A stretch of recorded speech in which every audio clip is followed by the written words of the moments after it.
Hello everyone, today we're going to be doing something that might have been impossible for many of you as far as reality is concerned. Let's go to the right here. We're going to have this amazing HMod called Easy Overclock, which bslenul worked on. And we're going to open it up. And right now we are at 1.2 gigahertz. We're actually going to overclock to 1.344 gigahertz. And then that in conjunction with the Hashi update and some of the other things I'm working on via RetroArch and the cores, you're going to see some awesomeness right now. We're going to be running games pretty much on par with PlayStation Classic right now. Let me go into my RetroArch menu.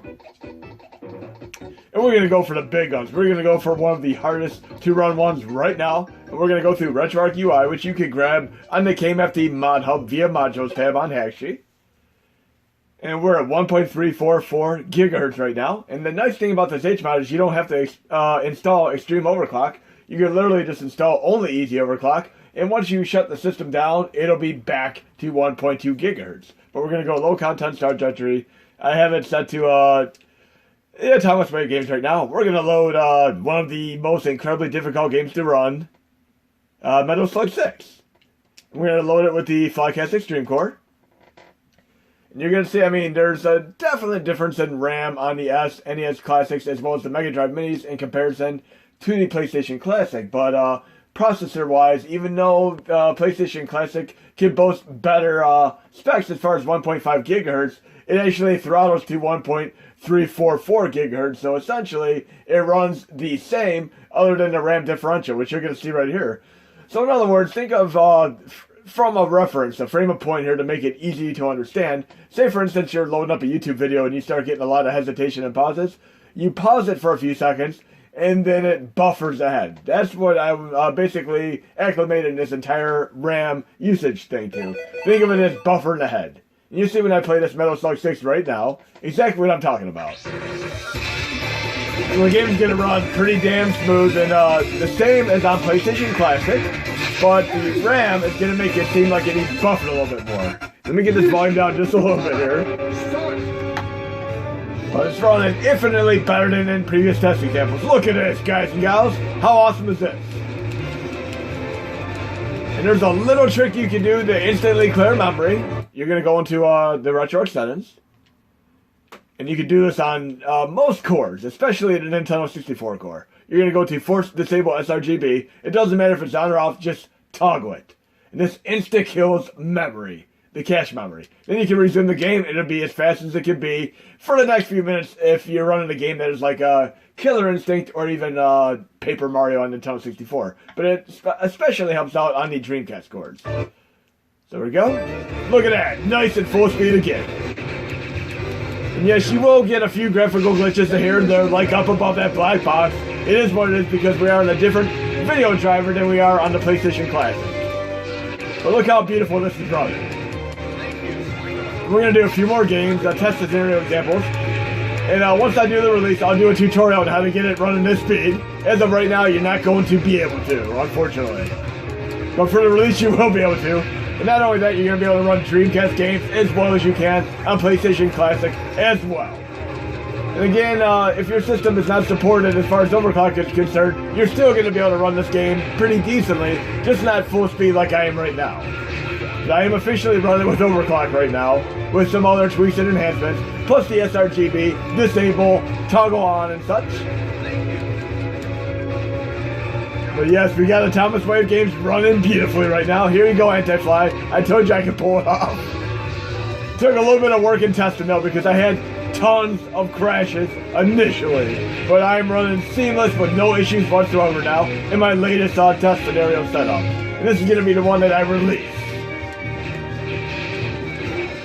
Okay. Awesome, awesome indeed. Let's try a Dreamcast game next. Again, let me get into RetroArch settings. Low content, start trajectory. And you might have seen in my PlayStation Classic videos, I highly recommend exiting RetroArch every once in a while to clear the mesh. The cache, not the mesh, not like the old TV show, that's great, nonetheless. But we're going to go into Dreamcast games right now. And we'll try the classic Marvel vs. Capcom 2. And yes, we're going to be running this as well as we do on the PlayStation Classic right now. Pretty much the same frame per second because we're throttled at 1.34 gigahertz for the most part on the PlayStation Classic. Again, we're going to have the buffering issue. So that buffering issue is kind of cleaned up just by doing the sRGB toggle on or off. And again, you can do this on the cords like this and of course Nintendo 64 primarily. If you do it on a cord that doesn't support it, it'll simply exit the game. It'll force close the content. So for Dreamcast and of course Nintendo 64, by all means try it out. But again, we're running at 1.34 gigahertz, and this is pretty much the throttled speed of the PlayStation Classic. And let's see how this runs. We'll pick Strider High Ryu here. And once we start the match, we're going to do the memory clear again. The moment it starts, we'll do it. Okay, and we're going to do the memory clear real quick. Settings, video. And again, Nintendo 64 and Dreamcast are the ones that benefit the most on this. Bam. And then we're going to resume, and we'll be full speed ahead again with the current setup that you're going to need, of course, once you do the release update that I post. So look how beautiful this runs. Better than ever before. Even though I say it every time, I get things running better. And again, any lag is due to the RAM limitations of the SNES Classics and Mega Drive Minis. These RAM limitations are much less of a problem on the PlayStation Classic, but nonetheless, we're running at the exact same speed the PlayStation Classic can handle right now. So full speed ahead for the most part. And we'll try a few more games, a few more Atomiswave games too. Again, I haven't fully tested them all, so we're going to see from the get-go how they work. We'll try Fist of the North Star as well. But yes, we got Marvel vs. Capcom 2 running beautifully. Okay, let's actually exit RetroArch now, because I want to completely clear the cache. Again, if you ever get any kind of lag on the menus, that's a very, very good time to exit RetroArch and or clear the cache with the memory trick I just showed you. Okay, going back in, and we're going to load another Atomiswave game. Load content, start directory, dummy, and we'll try the Fist of the North Star right now, which I just passed. And again, there's no guarantee this is going to work. You're going to see from the get-go my first test on this new setup for this specific game. We're going to load it with the Flycast Xtreme core again. And for the release, I'm also going to have Flycast Legacy, because some of you might be aware of on the PlayStation Classic, there's a limiter inhibitor that Sony implemented to prevent people from adding additional peripherals and devices to the USB port number 2. So if it has too much power draw, it'll literally just crash the system. But Flycast and the Flycast Legacy and Final Burn Off in 2016 use less power draw. So those are the ones that you're going to use if you have any memory issues to speak of. So yes, you can try these out with Flycast Legacy if you want to use a little bit less power draw. So you can try this Fist of the North Star Metal Slug 6 on both Flycast Xtreme and Flycast Legacy. But on Flycast Legacy, Dreamcast games will not run as fast as on Flycast Xtreme, but the Atomiswave and Naomi games will run the same. So keep that in mind. We're running Fist of the North Star. Let's see how this runs. Hakuna no Ken, aka the last battle, and so on. And I'm going to pick the same character I loved in my PlayStation Classic demo, or maybe see if there's another female character. Oh, some great, great stuff here. I will play as Shin, why not? But we should be running fine. I'm going to do the memory clear again once we start. And I'd highly recommend this on any Dreamcast, Atomiswave, Naomi, and or Nintendo 64 games to avoid any kind of slowdowns. So again, this is the equivalent of doing the buffer or pause of a video on YouTube. Okay? So sRGB, force disable. And it does not matter if it's on or off, it does the same effect either way. And it gives you, due to the memory leak we have on the Mini Classics, a game like Paper Mario or Killer Instinct might slow down every 2 to 3 minutes. Other games like Star Fox every 10 minutes or so, and then some games like Mario 64 will run for 40 hours and never have a hint of slowdown. But we're good. Full speed out again. And look how awesome this is. Again, it's not going to run perfectly, but that's the RAM for you on the SNES and Mega Drive Minis. But here we go. We got Hakuna Ken running. Awesome. And some of you said this game is not even remotely possible to run on the Minis. due to crashing, but with the update, you should be able to run this just fine if you follow the tactics and released update that I account for you. And again, this is running about the same speed as I ran on the PlayStation Classic, with the little bit of latency and lag due to the RAM limitations. We want to do a nice finisher move here. Awesome.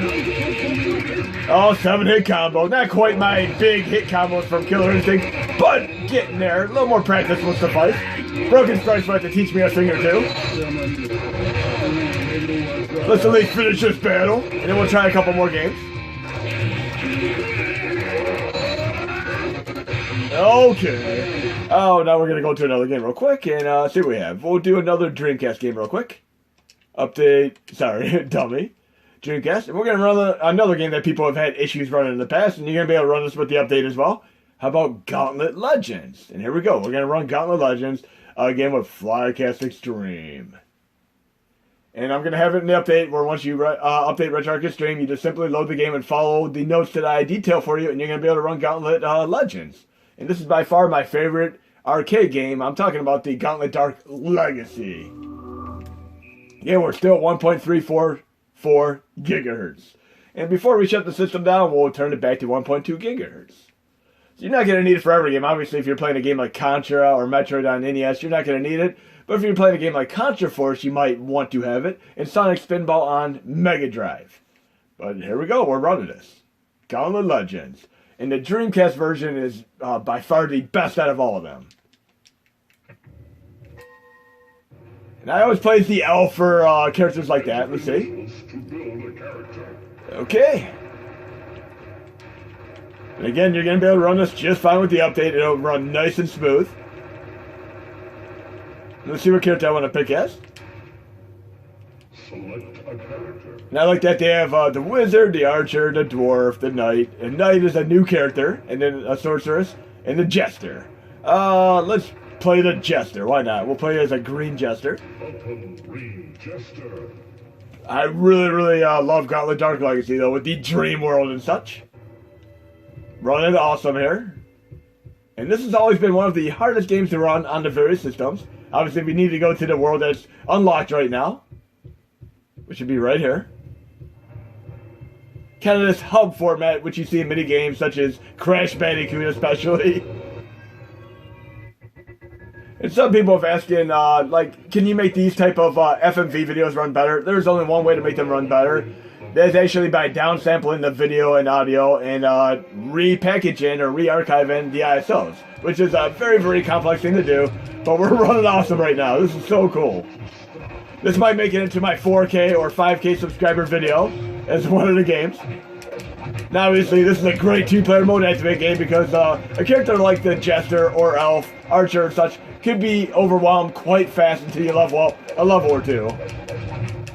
Well, we're going to try to level up to at least level 2, and we should be doing a little bit better from the get-go. What about use keys to open doors? And again, we can do the memory clear if we have any issues. Memory clear, settings, video, force disable sRGB. Bam. We'll be back to as fast as it can possibly run in the current setup.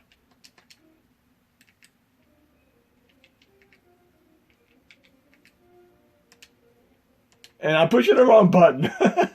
There we go. Now it's running just fine.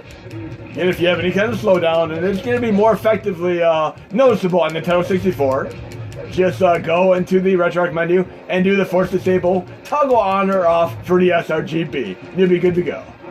It insta kills the memory. Now I have the key here. I can use it on the chest or I can use it right here. I'm going to use it here instead. Oh, this game is so cool to be able to play. By far superior to the Nintendo 64 version. And okay, I'm trying to think of what other game I want to try. Maybe I'll try one more Atomiswave game. This game, I'm going to be playing this game definitely once I get the update out.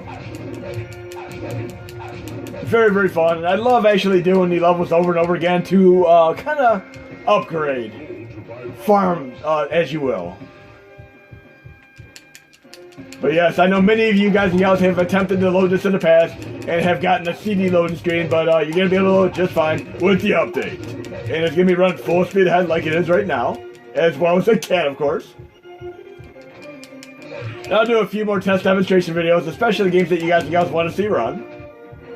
And if you have any other games that you might have loaded that go to a CD menu, be sure to let me know, and we'll try to get those worked in as well. But we're going to actually go back into the low content Star Treasury dummy. And we're going to try another Atomiswave game. We'll do Demolish Fist, which I showcased in my PlayStation Classic video. We're going to see if it runs here as well. It should run fine though. And I'm going to have to do a little bit of a write-up and tutorial on how to set up the BIOS configuration for this update as well.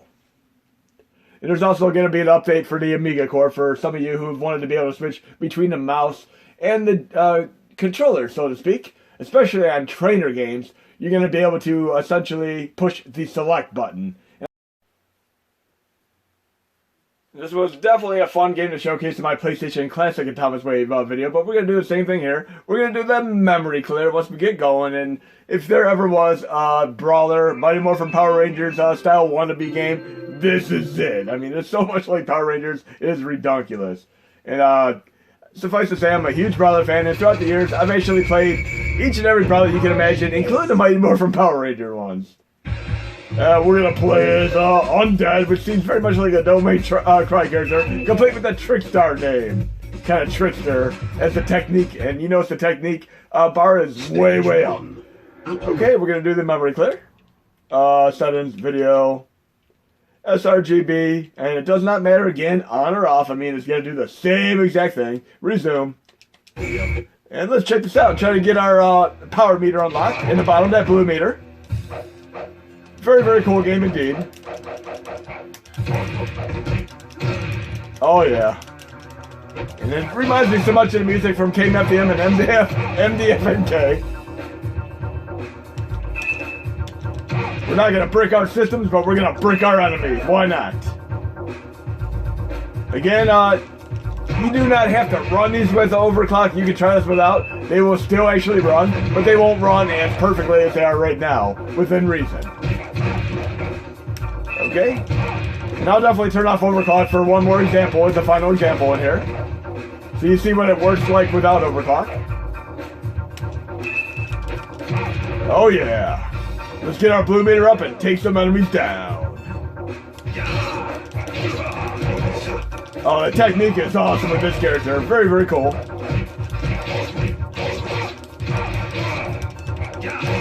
If you're actually afraid the game is going to crash on you, simply go back in and do it again. Settings, video. And we're going to do sRGB toggle again. I mean, you can do it as much as you want. Obviously, if you have a game that it won't support or a core it won't support, it'll just exit the game. So test it out, and if it works for you, just do it whenever you feel you want to do it. Okay? Now we're back to cleared memory, and we're running nice and smooth again. Bam! I always get hit by that every time. Same as the Mighty number 9. Oh, baseball bat. There we go. Some ninja baseball Batman style action going on here. Let's run nice and smooth here, and let's do one final move here with the blue meter at full blast. You know, obviously, if you're getting a crash in like 5 minutes in, just do the sRGB toggle before that. Oh yeah, that's such a great finisher move. Awesome.